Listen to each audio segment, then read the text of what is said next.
Assalamualaikum Bapak. Perkenalkan saya Dr. Noval. Di sini saya dokter yang akan memeriksa Bapak.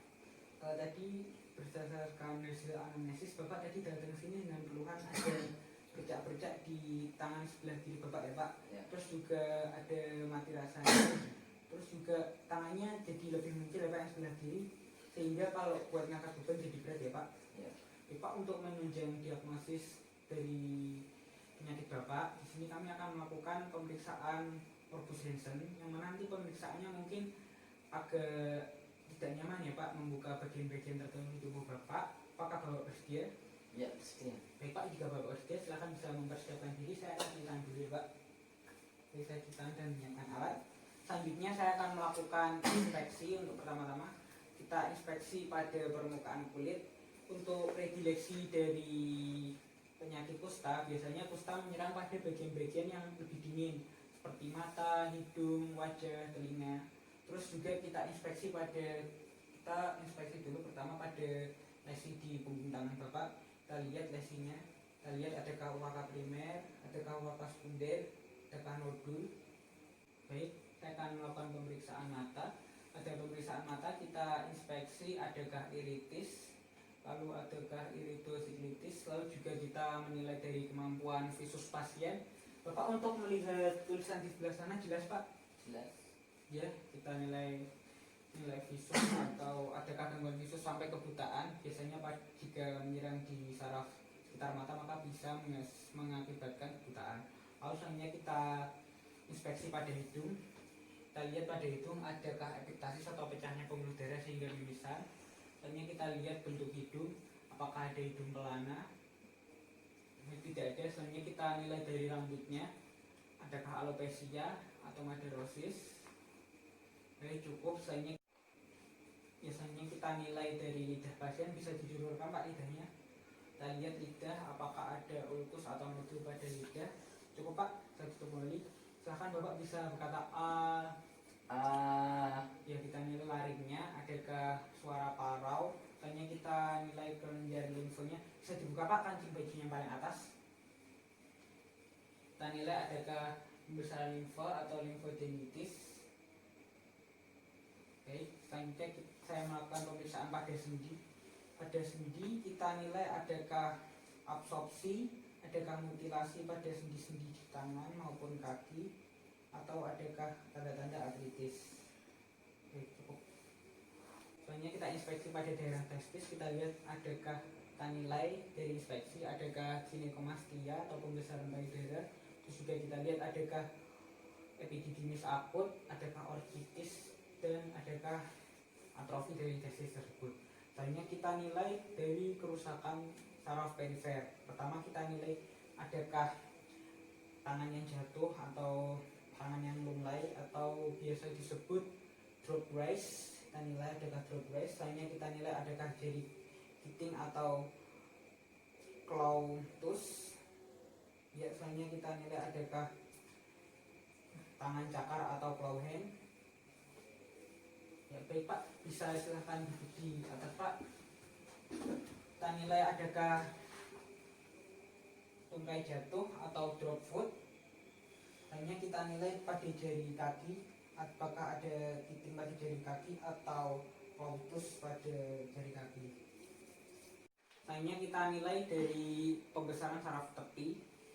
Di sini yang kita nilai ada 3 saraf. Yang pertama nervus auricularis magnus, lalu ada nervus ulnaris, dan yang terakhir nervus peroneus lateralis. Untuk pemeriksaan pembesaran nervus ada beberapa hal yang kita nilai. Yang pertama kita nilai adakah pembesaran tersebut kita nilai dari kita bandingkan dari yang kanan dan kiri. Juga kita nilai pembesaran tersebut reguler atau smooth atau irregular ataukah bergerombol. Lalu juga setelah dari pembesaran kita juga menilai dari konsistensi dari pembesaran saraf tersebut. Kita nilai konsistensinya, apakah konsistensinya tadi kenyal, keras, atau lunak. Selanjutnya juga kita nilai dari adakah rasa nyeri. Jadi Pak bisa menoleh ke kanan secara maksimal. Kita palpasi, kita nilai perbesaran, terus juga kita nilai konsistensinya. Adakah rasa nyeri Pak? Sakit nggak Pak? Enggak. Baik, kita nilai sebelahnya. kita bandingkan untuk besarnya, konsistensinya, lalu juga kita nilai adakah rasanya juga. Jadi bisa bilang ya Pak, tidak ada ya Pak. Baik, selanjutnya kita nilai dari saraf selanjutnya di nervus ulnaris. Adakah rasa nyeri Pak? Tidak ada. Terus di tangan sebelahnya nervus ulnaris, kita nilai 4 hal tadi. Nervus ulnaris sudah. Selanjutnya kita nilai dari nervus perineus lateralis. Bisa duduk di situ Pak, bisa diinting sampai di atas Pak. Kita nilai nervus perineus lateralis, kita nilai adakah rasa nyeri. Kita nilai 4 hal tadi, adakah rasa nyeri, adakah pembesaran. Lalu jika ada pembesaran, kita nilai apakah pembesarannya reguler atau smooth atau irregular atau bergerombol. Selanjutnya kita bandingkan dengan sebelahnya. Kita nyeri Pak, kita nilai 4 hal lagi, kita bandingkan antara kanan dan kiri apakah ada perbedaan pembesaran. Ya cukup, stop. Baik, selanjutnya saya akan melakukan tes selanjutnya, yaitu tes fungsi saraf. Pertama untuk fungsi sensoris. Jadi pertama untuk fungsi sensoris, di fungsi sensoris kita menilai dari tiga jenis tes. Yang pertama tes ragaan, lalu tes suhu, dan tes rasa sakit.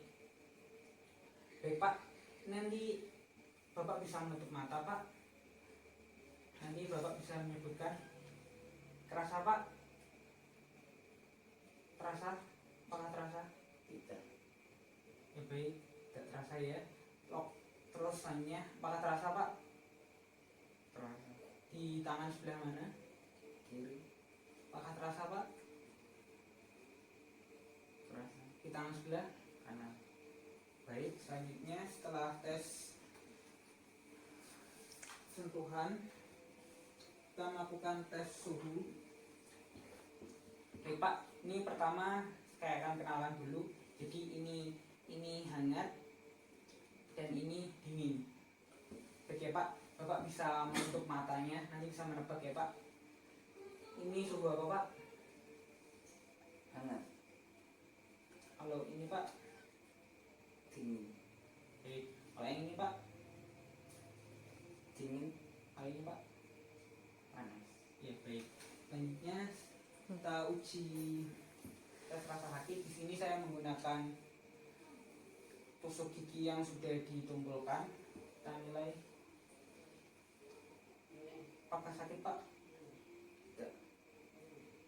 Baik Pak, apakah sakit? Sakit.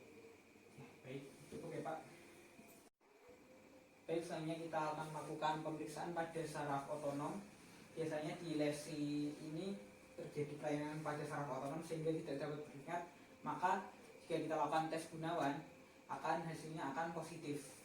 Hasil positif apabila pada bagian lesi tintanya tidak luntur karena gangguan saraf keringat pada bagian lesi tersebut. Setelah itu kita lakukan pemeriksaan pada saraf motorik pasien.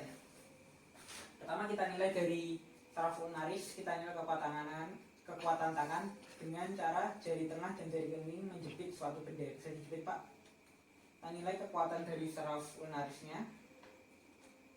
Baik, cukup. Selanjutnya untuk pemeriksaan saraf motorik selanjutnya adalah saraf medianus. Baik Pak, nanti jempol Bapak bisa diangkat ke atas. Bisa diangkat seperti ini Pak, diangkat ke atas. Nah, baik, kita nilai apakah ketika mengangkat jempol terjadinya lurus. Kalau bisa jepit Pak jempol saya. Kita nilai kekuatan jepitan pasien. Baik, setelah saraf medianus kita nilai saraf radialis.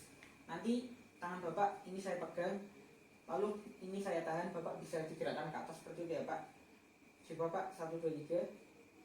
Ya, kita nilai dari kekuatan dari nervus radialisnya apakah normal. Baik, cukup. Selanjutnya kita akan pemeriksaan pada saraf perineus communis. Bisa duduk di kursi Pak. Kakinya menggantung.